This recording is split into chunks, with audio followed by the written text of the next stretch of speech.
పరలోకమందున్న మా తండ్రి, మేము వినయముతో మౌనముతో నీ సన్నిధికి వచ్చుచున్నాము. నీవు పరిశుద్ధుడవని, న్యాయవంతుడవని, కృపతో నిండినవాడవని మేము అంగీకరిస్తున్నాము. ఈ లెంట్ ప్రయాణాన్ని ప్రారంభిస్తున్న ఈ రోజున మా మంచితనంపై కాదు, నీ కృపపై ఆధారపడి నీ యొద్దకు వచ్చాము. ప్రభువా, మా హృదయాలని పరిశీలించుము.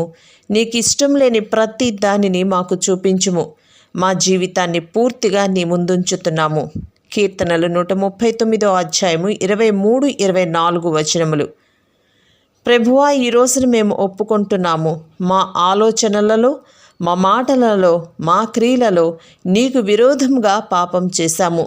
మాకు గుర్తున్న పాపములు, గుర్తులేని పాపములు, తెలిసి చేసిన పాపములు, తెలియక చేసిన పాపములు అన్నింటినీ ఒప్పుకుంటున్నాము.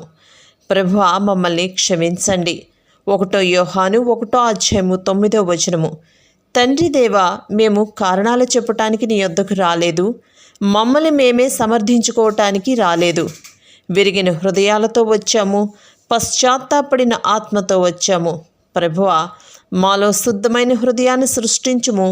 మాలో సరైన ఆత్మను పునరుద్ధరించుము. కీర్తనలు 51 అధ్యాయం 10 వచనము. ప్రభువా, ఈ రోజున మేము నీ వైపు తిరుగుచున్నాము. పాపం నుండి తిరుగుచున్నాము. అహంకారం నుండి తిరుగుచున్నాము. లోక ఆశల నుండి తిరుగుచున్నాము. మా హృదయమంతటితో నీ యొద్దకు తిరిగి వస్తున్నాము. 52 అధ్యాయము 12 వచనము. ప్రభువైన యేసు, నీ రక్తము మా కొరకు కార్చబడినదని మేము విశ్వసిస్తున్నాము. కేవలము రక్షణకే కాదు, ప్రతిదినము శుద్ధి చేయుటకును అది కార్చబడింది. ఈ రోజున మమ్మల్ని కడుగుము. మా అంతరాత్మను శుద్ధి చేయము. దోషభావనను, లజ్జను, భయాన్ని తొలగించుము. హెబ్రీలు 9 అధ్యాయం 14 వచనము. ప్రభువా, ఈ లెంట్ ప్రారంభిస్తున్న రోజున ఈ 40 రోజులను నీకు అర్పిస్తున్నాము. మా సమయాన్ని, మా అలవాట్లను, మా కోరికలను, మా భవిష్యత్తును విధేయతలో నడవటం మాకు నేర్పించుము. పరిశుద్ధతను ప్రేమించటం మాకు నేర్పము. రోమా 12 అధ్యాయం 1 వచనము. ప్రభువా, నీకు కృతజ్ఞతలు.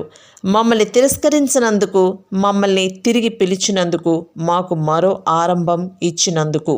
ఈ లెంటి ప్రయాణంలోకి ఆశతో, వినయంతో, విశ్వాసముతో ప్రవేశిస్తున్నాము. యేసుక్రీస్తు నామములో ఆమెన్.